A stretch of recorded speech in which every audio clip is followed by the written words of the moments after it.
Vous écoutez Questions et réflexions, un programme audio proposé par La Parole Donnée. Directrice de recherche en épidémiologie nutritionnelle à l'INSERM, Mathilde Touvier dirige aujourd'hui l'équipe chargée d'étudier, au sein du Centre de recherche en épidémiologie et statistique à Bobigny, l'impact de notre alimentation sur notre santé. Lauréate du prix Recherche 2019 de l'INSERM, la chercheuse, originaire de La Seyne-sur-Mer dans le Var, explore les liens entre notre santé et divers facteurs alimentaires tels que les viandes et charcuteries, les aliments ultra transformés, les boissons sucrées ou les cocktails d'additifs. Dans cet entretien, Mathilde Touvier revient sur sa passion pour la recherche scientifique et nous explique comment ce que nous mangeons peut, au fil du temps, impacter nos risques de développer diverses maladies.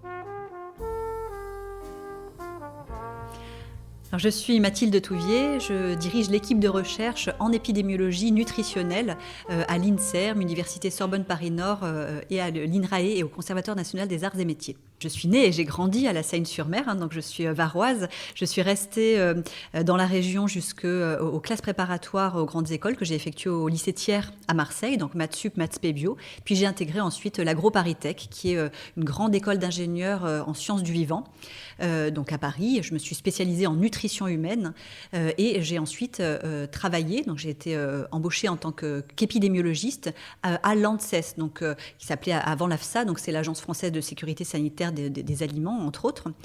J'y suis restée 6 ans. Et j'ai ensuite rejoint l'équipe INSERM, le laboratoire dans lequel je suis actuellement, équipe de recherche en épidémiologie nutritionnelle, dont j'ai repris la direction aujourd'hui depuis maintenant quelques années.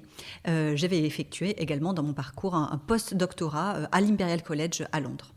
Mathilde Touvier, pourquoi vous êtes-vous intéressée à la recherche sur l'épidémiologie nutritionnelle ? Alors, en pratique, moi, j'ai su assez tôt, même dès, on va dire, le collège-lycée, que je voulais faire de la recherche en santé humaine.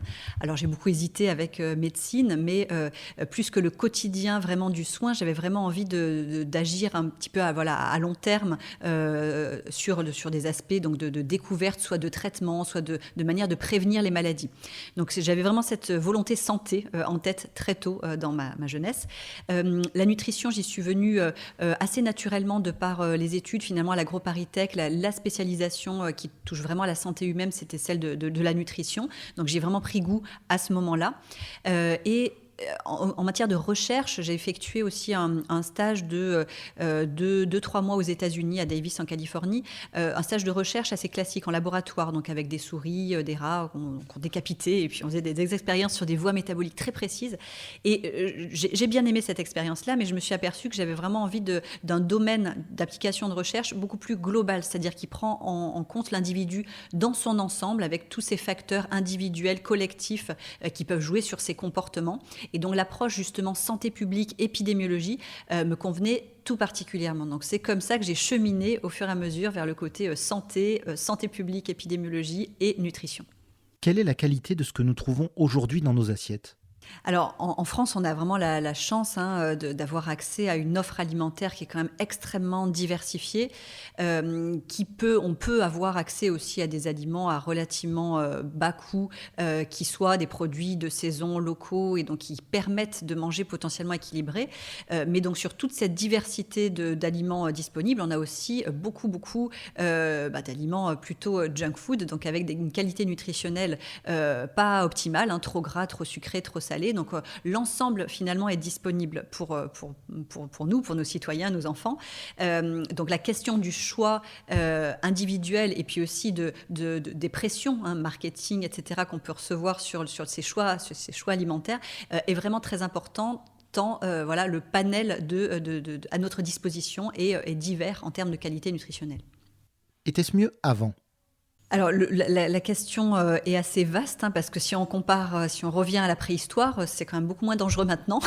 Donc je me permets cet aparté parce que il y a quand même des régimes à la mode, donc régime paléolithique, etc., qui prôneraient un retour vraiment à une alimentation très ancienne, avec limite manger de la viande crue, etc. Donc là, on est quand même sur des choses évidemment beaucoup moins sûres, d'un point de vue ne serait-ce que microbiologique. Là, on est dans une alimentation qui est, alors il y a encore des intoxications alimentaires alimentaire et on l'a vu récemment. Mais globalement, on est quand même sur une alimentation beaucoup plus sûre de ce point de vue-là.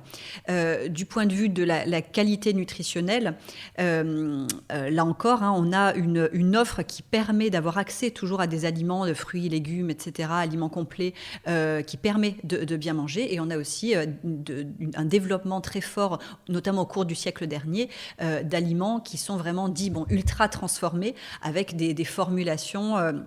des choses qu'on ne voyait pas les siècles précédents, bourrés de certains additifs alimentaires, texturants, émulsifiants, etc., dont là, on se pose aujourd'hui des questions sur l'impact à long terme sur notre santé. Est-ce qu'on n'est pas allé trop loin, parfois, dans ce que propose l'industrie agroalimentaire comme offre alimentaire dans les rayons de nos jours? Pourquoi avons-nous un jour perdu l'habitude de manger sainement ? Alors oui, plus qu'une fracture, il y a quand même un continuum, mais c'est sûr que l'industrialisation de l'alimentation, donc la révolution industrielle finalement, a beaucoup joué là-dessus. C'est-à-dire qu'on est passé sur des procédés massifs de production alimentaire, de transformation aussi des aliments, l'utilisation massive depuis les années 70-80, etc., d'additifs alimentaires dont certains ont un vrai intérêt pour la santé du consommateur, notamment pour tout ce qui est conservation, limitation du risque microbiologique, mais aussi beaucoup sont là vraiment uniquement pour rendre le produit plus attractif, donc en termes de goût, de texture, d'odeur, etc. Donc là, on est vraiment sur une dimension plus marketing et où permettent de produire plus rapidement, à moindre coût, etc. Donc là, il y a un bénéfice pour l'industrie agroalimentaire et pas vraiment pour le consommateur, avec peut-être des risques pour certains additifs. Donc là, il y a effectivement une dimension économique, très certainement, qui a poussé à ces modifications. Et puis après, en effet, des dimensions en plus anthropologiques sur les modifications du mode de vie, une vie de plus en plus speed, moins de temps pour cuisiner, l'émancipation aussi des femmes, et ça, c'est les aspects positifs, c'est-à-dire que quand même de pouvoir disposer d'aliments plus faciles à préparer, plus rapides à préparer, ça a aussi participé dans les aspects positifs, il ne faut pas jeter le bébé avec l'eau du bain, à passer moins de temps en cuisine, et vu que c'était en tout cas historiquement les femmes qui passaient plus de temps en cuisine, ça a aussi permis ça. Donc il y a vraiment une conjonction de phénomènes à la fois anthropologiques, économiques, etc., qui expliquent ces changements de comportement et d'achat alimentaire. Est-ce que le Nutri-Score, qui indique la valeur nutritionnelle des aliments, a convaincu les industriels de l'agroalimentaire d'améliorer leurs produits ? Alors, l'idée du Nutri-Score, donc finalement, quand on fait nos courses, on passe à peu près 2 secondes en rayon pour choisir un produit alimentaire. Pour ceux qui auraient vraiment envie de s'interroger sur la qualité nutritionnelle, donc l'impact santé de l'aliment, ils peuvent tourner l'emballage et regarder le tableau de composition, la liste d'ingrédients, etc. Donc là, on a affaire quand même à des informations qui sont complexes, écrites en petit. Il faut quand même une certaine volonté et niveau d'étude pour comprendre ces informations. Et donc, l'idée, c'est de proposer un outil qui soit très intuitif et donc qui donne en un coup d'œil, en face avant des emballages, une idée de la qualité nutritionnelle globale de l'aliment.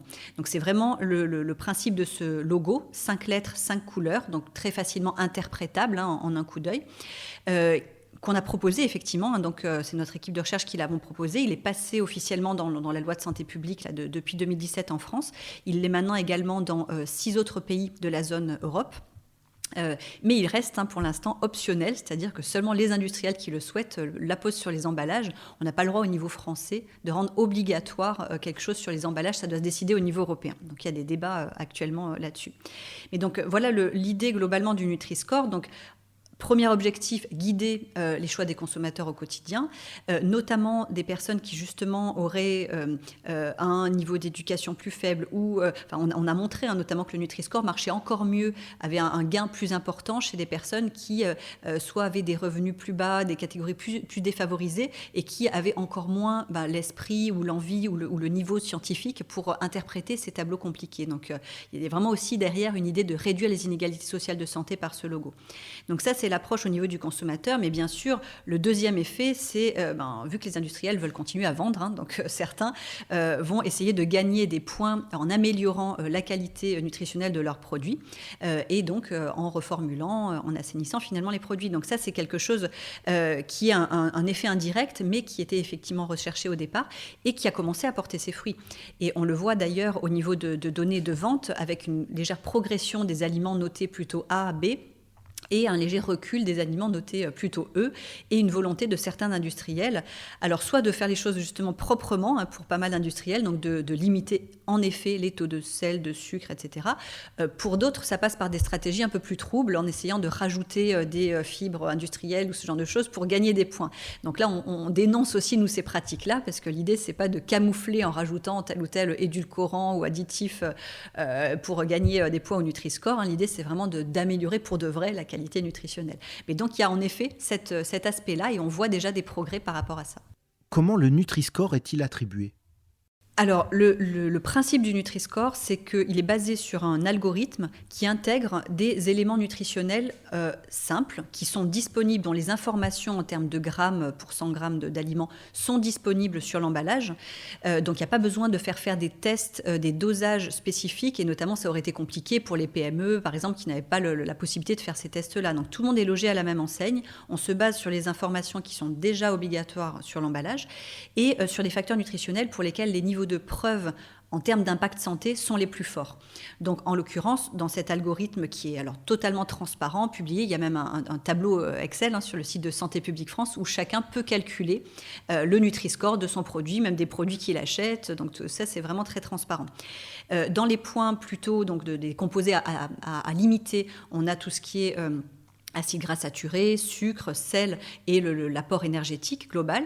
Et à l'inverse, on a des points dans l'autre sens, plutôt avec des éléments à favoriser, donc la proportion de fruits et légumes dans l'aliment, les protéines et les fibres alimentaires. Et donc ça permet de calculer cet algorithme qui a été validé. Donc notamment, ce qu'on a fait, c'est qu'on a, dans de grandes études en population, donc en France, comme par exemple Suvimax, Nutrinet Santé ou au niveau européen dans la cohorte EPIC, on a calculé les Nutri-Score des aliments qui étaient consommés par les participants. Et on a vu que ceux qui consommaient en moyenne plus d'aliments mieux notés au Nutri-Score avaient moins de risques de maladies chroniques comme cancer, mortalité, maladies cardiovasculaires, etc. Avez-vous des exemples d'industriels qui auraient modifié positivement la composition des aliments qu'ils fabriquent ? Alors, c'est vrai que moi je ne peux pas citer de marque en particulier, je ne vais pas faire de pub, mais il y a quand même, en effet, un grand nombre, aujourd'hui, plus de 850 industriels qui se sont engagés dans la démarche Nutri-Score et qui, donc, ça veut dire qu'ils ont 2 ans pour pouvoir mettre aux normes leurs emballages et donc mettre le Nutri-Score sur l'emballage. Et donc, pour beaucoup de ces industriels, soit ils avaient des produits déjà corrects, soit il y a eu des démarches, effectivement, de reformulation, baisser le sucre, etc. Et donc, il y a des démarches vraiment positives. Je ne vais pas citer d'exemple en particulier. Par contre, il y a quand même toute une part d'industriels qui fait de la résistance. Là, je peux citer des exemples puisque eux-mêmes se déclarent, mais évidemment, Coca-Cola, Pepsi, Mondelez, etc., Ferrero, qui ont un portefeuille de produits très mal classés au Nutri-Score, sont les moins enclins à vouloir apposer le logo et donc exercent un lobby très très fort au niveau français et là au niveau européen pour éviter que soit généralisé et devienne obligatoire le Nutri-Score au niveau européen, ce que par ailleurs pousse plus de 400 scientifiques, toutes les sociétés savantes, qu'elles soient d'ordre médical ou de santé publique, qui sont en soutien du Nutri-Score, mais il y a ce contre-lobby qui est quand même très très fort et qui cause du tort à la santé publique au niveau européen. Peut-on tricher avec le Nutri-Score ? Voilà, le calcul lui-même est vraiment très transparent. Donc après, à moins de mentir, y compris sur les informations qu'il y a sur l'emballage, ce qui est toujours possible, mais les grands groupes n'ont pas intérêt à faire ça, évidemment. N'importe qui, à la maison, peut vérifier que le Nutri-Score apposé par l'industriel est bien le bon, puisque l'algorithme est public, les données de composition sont sur l'emballage. Donc ça, normalement, ça garantit justement la transparence par rapport à ça. Après, là où c'est plus trouble, c'est les techniques pour... si on enlève du sucre, mais qu'on rajoute des édulcorants pour lesquels nous, on se pose des questions finalement sur l'impact santé, je dis nous, la communauté scientifique, à long terme, c'est pas une solution. Si on tombe de Caribe en Scylla, on sait pas très bien ce qu'on fait. Donc c'est plus là-dessus où il peut y avoir, c'est pas des fraudes, c'est légal, mais il peut y avoir des astuces pas très bienvenues. Mais sur le calcul lui-même, c'est quand même difficile de frauder. Faut-il imposer le Nutri-Score aux alcools ?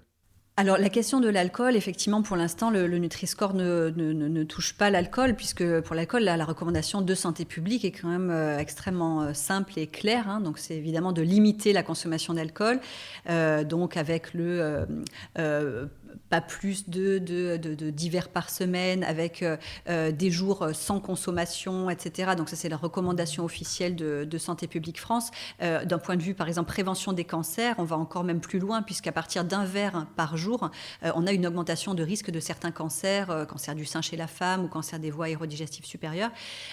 Donc là, la recommandation sur la limitation de l'alcool, elle fait l'unanimité en tout cas au niveau de santé publique. Donc pour l'instant, le Nutri-Score, l'idée n'était pas de mettre une gradation et de le mettre sur le même plan que ces aliments-là.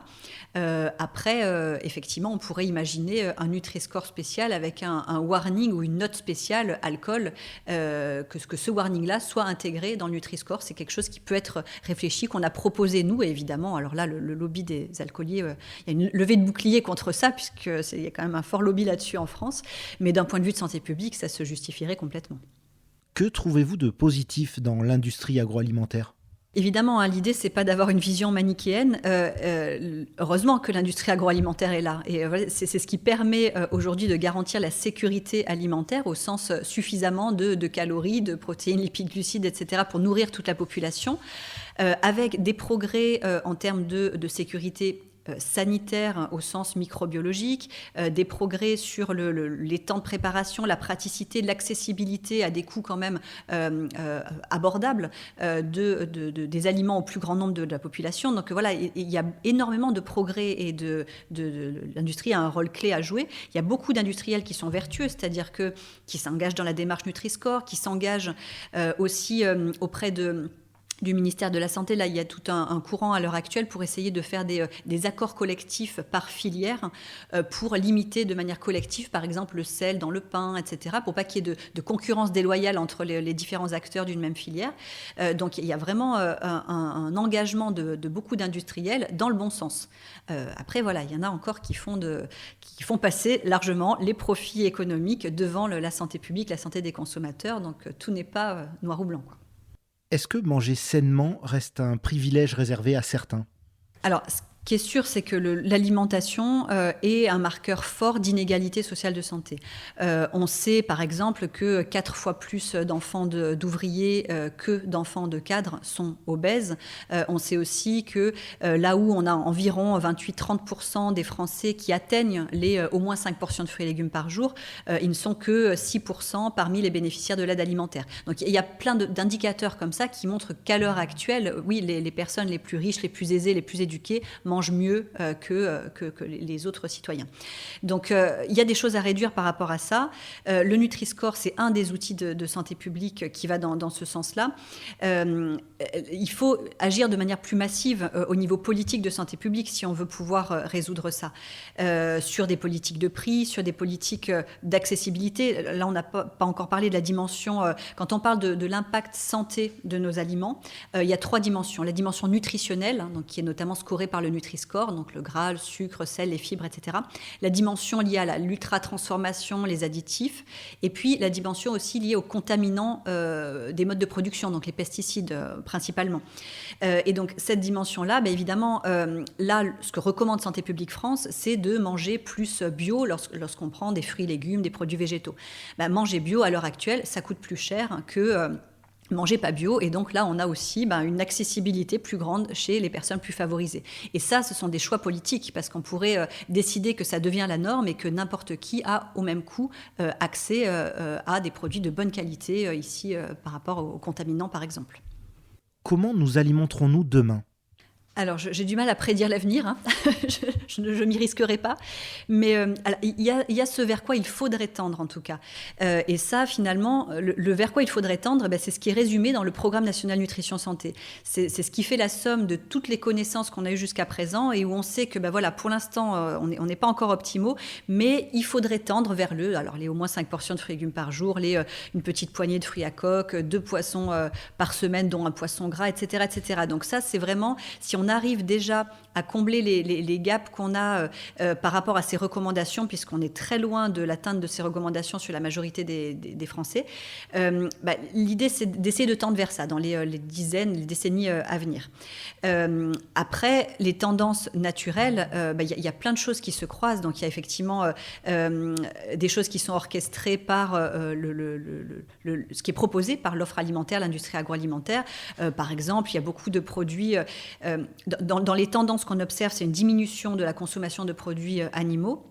Et donc ça, c'est plutôt bien, puisque d'un point de vue santé, on a montré qu'un excès, donc au-delà de 500 grammes par semaine de viande rouge, pouvait entraîner donc un cancer colorectal, au-delà de 150 grammes de charcuterie, pareil. Donc d'un point de vue santé humaine, c'est sûrement très bien. D'un point de vue santé planétaire, donc impact de notre alimentation sur les écosystèmes, c'est aussi quelque chose qui est favorable.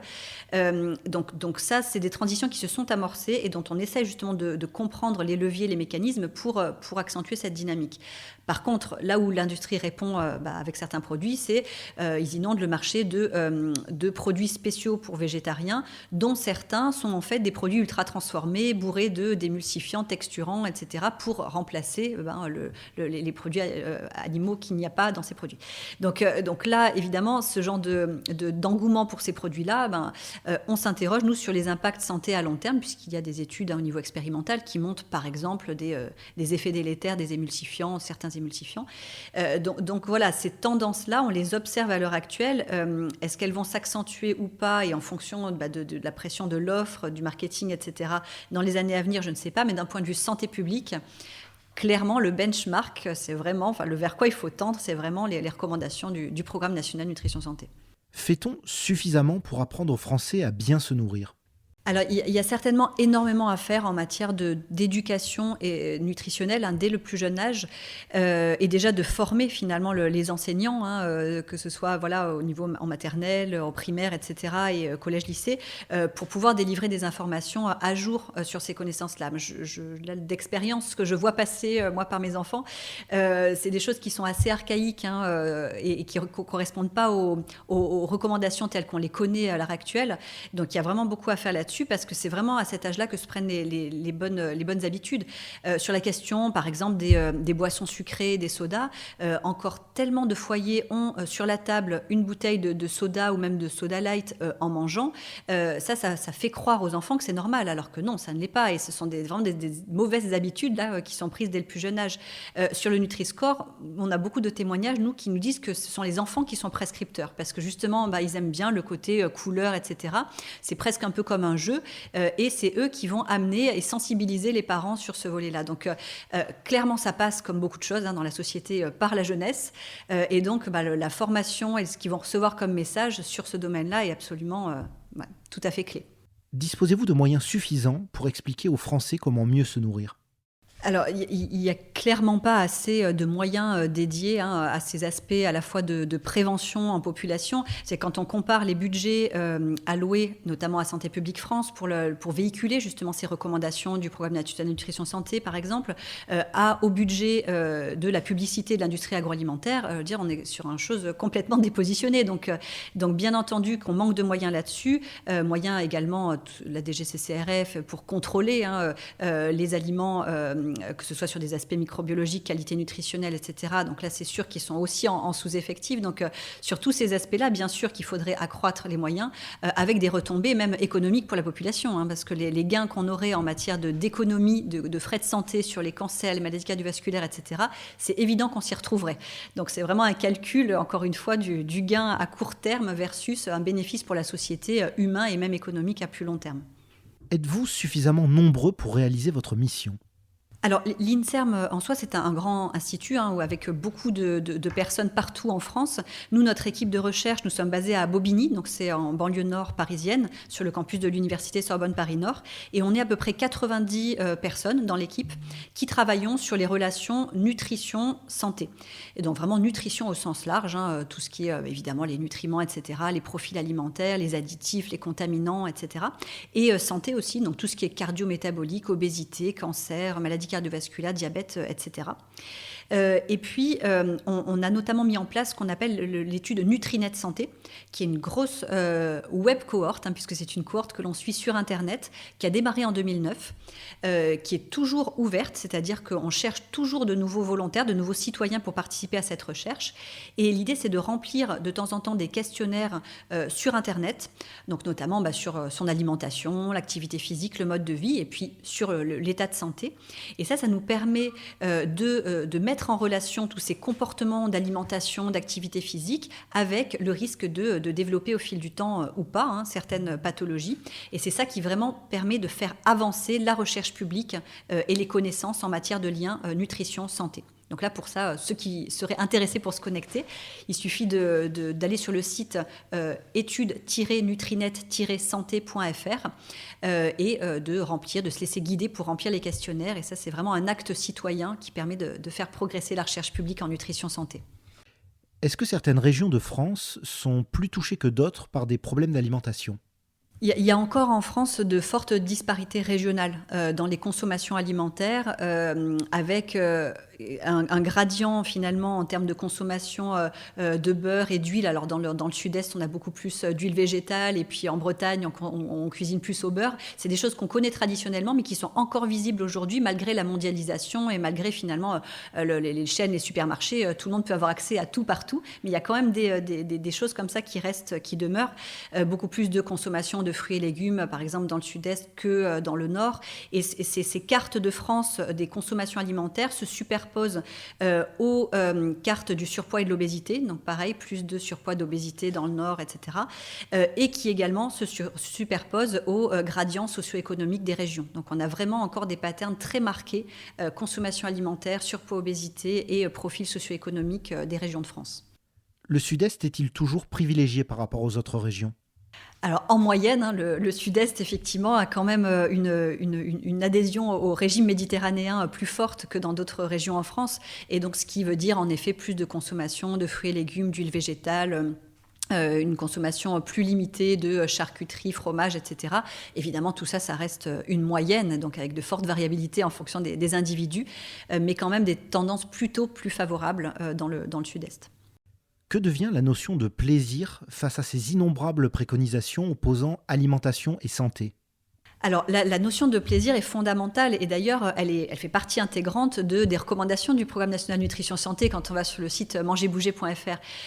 Plaisir, convivialité, parce que si jamais on ne fait pas ça, on va essayer de suivre les recommandations pendant 2 jours, 1 semaine, et puis c'est pas possible, personne ne tient sur la durée s'il n'y a aucun plaisir à se nourrir, aucune convivialité, etc. Donc, évidemment, l'idée, et donc notamment par exemple pour des personnes qui consomment 0 fruits et légumes, c'est de se dire, tout petit pas est bon à prendre. Si vous passez déjà de 0 à 1 portion de fruits et légumes, en introduisant ça dans des plats que vous aimez déjà manger, déjà vous allez avoir un bénéfice sur la santé. C'est vraiment une relation linéaire dose-réponse. Et puis plus tard, quand vous aurez pris l'habitude, vous passerez de 1 à 2, de 2 à 3, etc. Donc toujours en prenant en compte ce que les gens aiment consommer, les modes de vie, les structures familiales, c'est pas toujours facile avec des enfants, etc. Tout ça, c'est compatible avec le fait d'essayer de tendre au fur et à mesure vers ces recommandations, en gardant la notion de convivialité et de plaisir à s'alimenter, évidemment.